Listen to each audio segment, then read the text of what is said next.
Afternoon all. I thought I'd go over another game from the US Championship. Another exciting game yesterday between Gata Kamsky and Nakamura. So the two tournament leaders battling out to try and win the US Championship. But there's 1 or 2 rounds left. But this was a critical encounter because they're both near the same score. So Gata Kamsky playing white plays E4 yesterday, and Nakamura played the Sicilian, which is an opening I might try and play actually in the next over the board season instead of the French. I used to play the Sicilian, and it was the Sveshnikov that was my favourite, but I'm thinking of taking up the Najdorf, perhaps under the influence of the recent dual commentary video with Daniel King. The Najdorf, I think, does offer potential, counterplay if you play it well, and you accept the fact that white is going to get sometimes a very good grip on the D5 square when you play things like E5. But as this game quite vividly demonstrates, that's not the end of the story, white's light square grip. It's sort of the start of the story. So let's see, D4, and black takes. Normal Sicilian with the A6 move, which is signalling the Najdorf variation. So popular with Fischer and Kasparov. And probably there is something about it, a sort of learning element of chess, that if you play sharp, aggressive systems, maybe that does increase your appetite for tactics and going for the king and a dynamic, aggressive play. I think, as players, Fischer and Kasparov, you can't say they didn't evolve hugely as players. And are the opening choices, part of the learning vehicles for their development? So should we all be playing the Najdorf? It's trendy, but a lot of us prefer to play, less popular lines, less theoretically analysed. So anyway, A4 was played here. Just clamping down on B5, positional system from white. Nakamura plays E5, so we have that D5 potential weakness.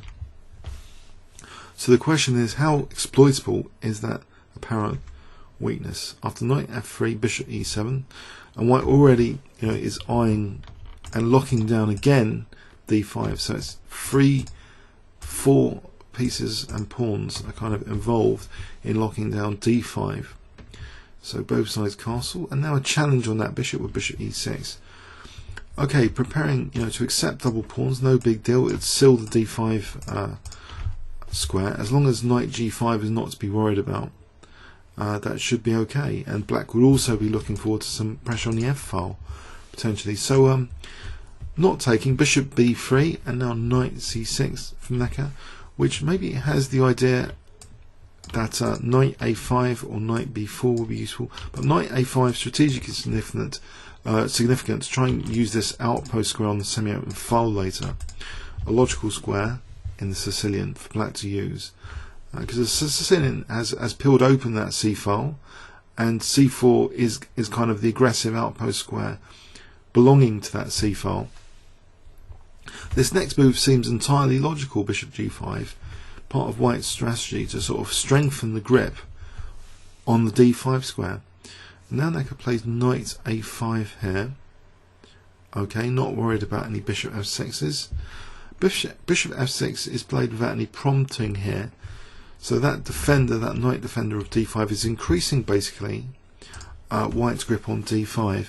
But if you remember the dual commentary video recently with Grandmaster Daniel King, he had 2 game examples where white seems to have a comfortable light square grip, but black somehow managed to make use of the dark square bishop, and actual dark square attacking points become significant, especially with moves like Queen B6, because the absence of the seam pawn means Queen B6, and also pressure on B2 later, F2. The bishop, if it's on this diagonal, is pressurizing some dark squares. So it's the dark square points which are very interesting as a sort of technical basis for black's counterplay. In fact, after bishop D5, we're going to see Queen B6 soon, which will exert pressure on 2 dark square points. So rook C8, knight D2, which again is an entirely logical move in a way, if white is preparing a maneuver like this, would again strengthen the grip on the light squares, either d5 or f5. So it's like white is playing out the idea of a strategic crush based on a seemingly exploitable weakness, the d5 square. But black does have counterplay here. He plays queen c7. Now after rook e1, which seems to be logically preparing, knight f1 to e3 or g3. Now we see bishop g5, and it has a feel of the Sveshnikov, this position, because in Sveshnikov Sicilians, your d5 goes to pot. White usually ends up with a huge knight on d5, but you do get the bishop pair. You do get potential sometimes for f5. That's not going to happen in this sort of position. But the option of playing bishop takes e3, which, as vividly demonstrated by Chess Explained in a recent World Championship commentary, dual commentary, this option is very important to stop white just increasing the grip on d5, the ability to take on e3, and then still spring into action with counterplay, maybe on the dark squares later. So knight f1, but knight e3 doesn't look as bad now that bishop g5 gives the option of bishop e3 anyway. But queen b6, and this is the thing about the Najdorf, that the magic of it, that the d5 square is not the end of the story, but the start of the story. There's dark square points which black is clearly attacking now. f2 is of no big significance at the moment. There's no amazing queen sacrifice or anything right at this point. Rook b1 though, defending b2, and now knight c4, which gives the idea actually that knight b2 and undermining c3 might be on the cards. But for the moment it's not a problem. After queen e2, knight takes b2, I guess actually knight d1 is sufficient to use that pin on the knight, and so knight takes b2 is not to be recommended here. Okay, in this position we see bishop h6, actually bishop h6, and now h4 was played, which looks a bit strange because why is the bishop sort of not waiting here to be attacked, and hasn't black just given white the option of h4? The bishop was actually stopping h4, so a bit of mystery there with bishop h6. But maybe so bishop h6 is potentially with this idea, and later maybe as long as e6 is not liable, f5, so maybe it's the start of preparing g6 at some point. So h4 is like clamping down a little bit on black and maybe giving the option of g6 h5. Now queen b4 was played. So what is the purpose of queen b4? More pressure is being brought to bear on the queenside pawns here, but white's not too worried. g3. Then we see rook c7.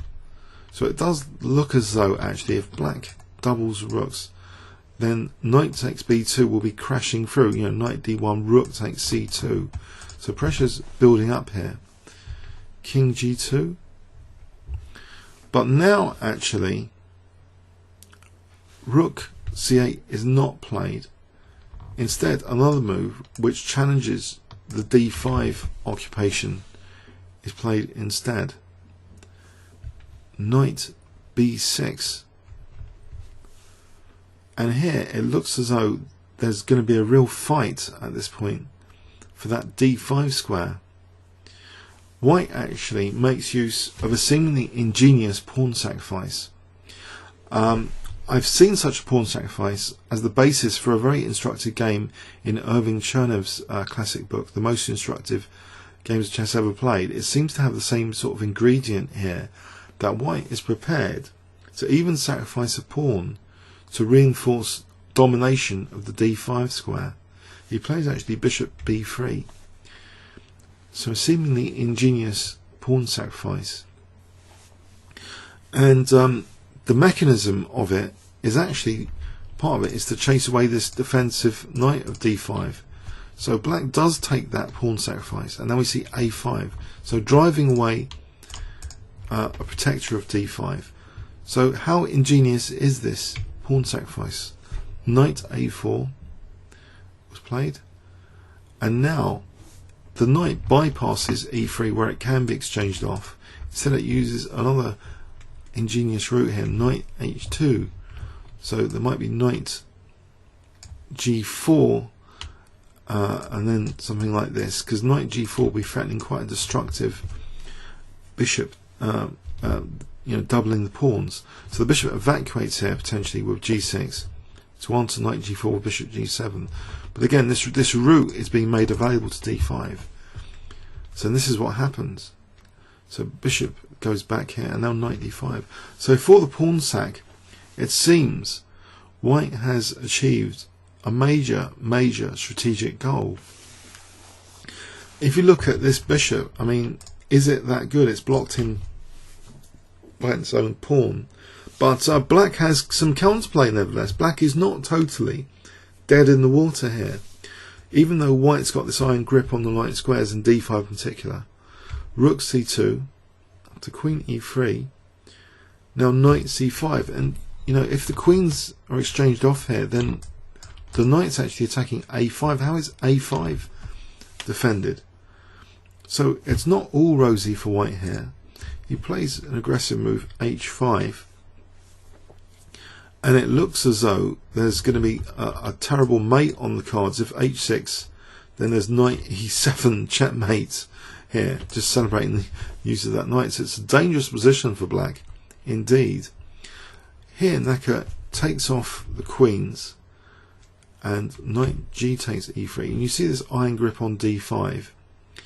So how does black try and generate counterplay here? Actually, rook d2. Okay, it looks pretty, but black is a pawn up, and he has got a grip on d4 now. This bishop's not totally without use. It means that a rook d4 is a supported rook, not just by this pawn, but by that bishop. But here, it seems tactically, what about knight c4, forking the rook and d6? Well, the rook comes to d4 here, and puts immediate pressure, forking basically c4 and e4, as though knight takes e4 and rook d5 is on the cards. Knight takes d6, protecting e4 for the moment. And here rook d8 is played, offering potentially b7 if this knight's chased away. And the idea for white now is to chase away the c5 knight. So there's a bit of a very tactical position here where, okay, what other options are there for white? Though here, apart from playing b4, the knight's kind of stranded on d6 at the moment. So b4, knight d3, attacking the rook. So two pieces are being attacked here. And unfortunately, it's with a check, this one. So this now becomes an exchange sacrifice. This whole thing becomes an exchange sack by white. He plays knight takes b1, going down the exchange. Knight takes, rook takes. But how many pawns has he got for it now? 4, 5, 6 against 3, 4. 2 pawns for the exchange. Doesn't look too bad. The rook's attacked. The rook moves to a8. And now f3, which frees up the rook to come to the c file now. Doesn't have to babysit e4 here. After bishop f8, and now rook c1 is played, offering b4. Is it too dangerous to take b4 here though? What about this invasion of the rook, etc.? So bishop takes b4 was played. The rook does invade, and it looks as though, surely this mighty knight, this pawn here, this rook, can muster up something maybe against the king. Well, actually, one of the potential attacking units, this pawn, is taken now, even though it leaves black with a seemingly ugly, fractured structure. Black is the exchange up after all, and that could have been a very useful pawn to play h6 maybe, as well as hg at some point. King h3, as though the king is trying to make its way into the position, maybe celebrating the fact that these pawns are structurally damaged. King g7, Kh4. Okay, the exchange up, but black, with these knights is in an uncomfortable state here. And Naka plays an immense idea here, well, which is very logical for the expression pin and win. He pins the knight now on b7 to the rook, basically. I know it's protected at the moment, but that situation is very rapidly about to change to make this into a real pin. And with that real pin, the knight would not be defending a5. So a beautiful little move here, rook a7. King takes h5. So the king is an aggressive piece here, getting yet another pawn. Okay, so at the moment, black is just the exchange up. Pawns are actually now equal. But here, Naka returns the exchange. Rook takes d5, and he's immediately getting one pawn for the exchange. And of course, a very dangerous running past a pawn, supported naturally by the rook. Rook e7. It looks as though white's got his own dangerous pawn.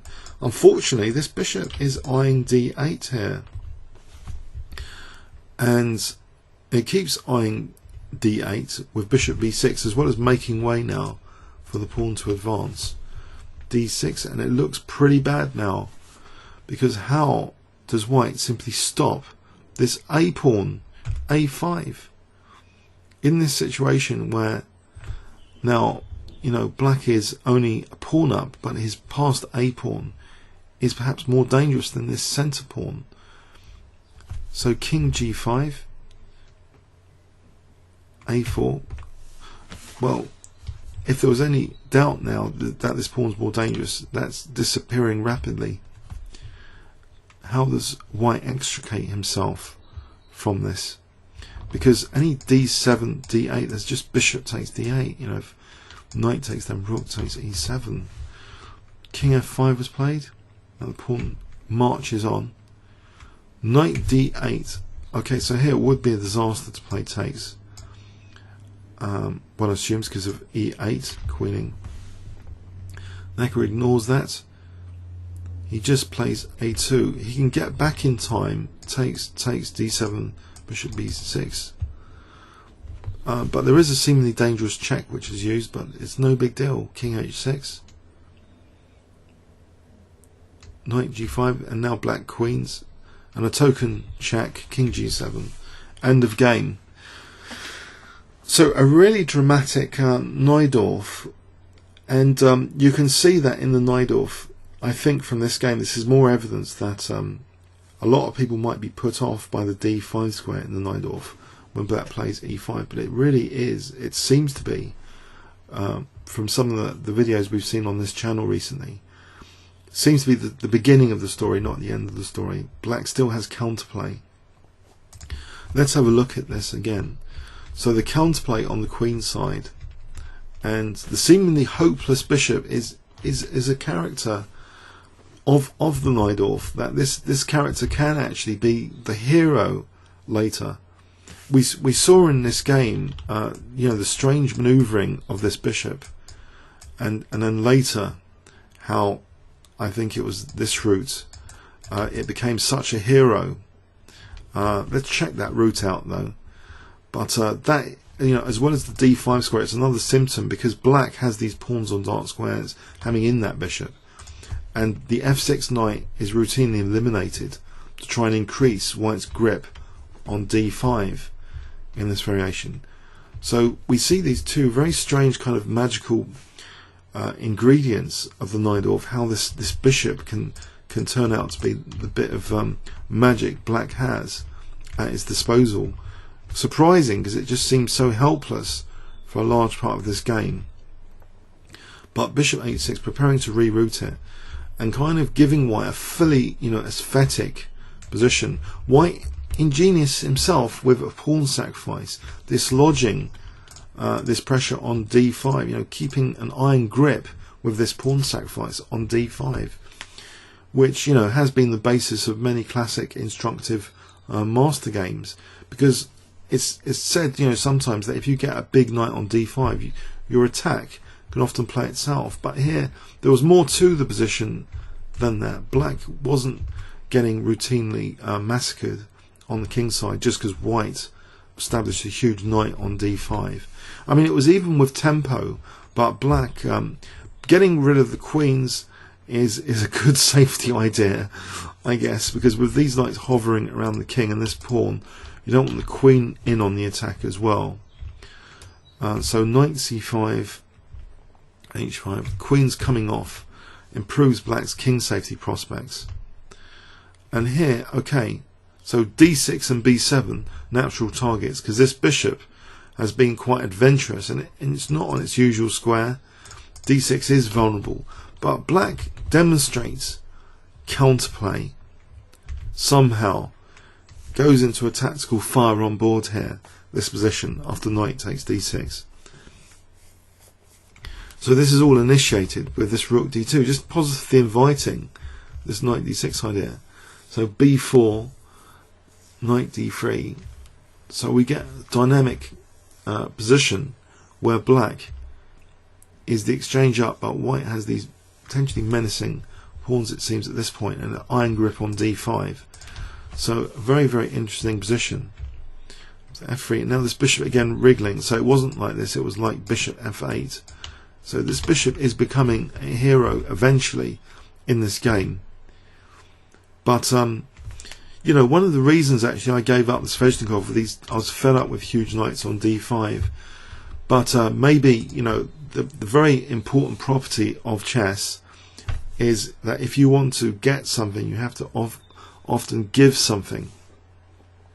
To create imbalances, that's the basis of imbalance for creating trump cards. That okay, white has this d5, it looks great, but he is the exchange down, and this bishop shows to be an absolute hero from this position, attacking white's pawns on dark squares. This is another common theme we saw recently from the Daniel King dual commentaries, that eventually these pawns they're plonked confidently earlier on dark squares, but this Najdorf bishop can come with vengeance and help mop them up, as this demonstrates. And you know, it's critical to win these pawns if it gives black a huge passed pawn, which is what happened in this game. Getting rid of the attacking pawn here, but fracturing the pawns, gives the white king a route to start mopping up some pawns, well, the h5 pawn anyway.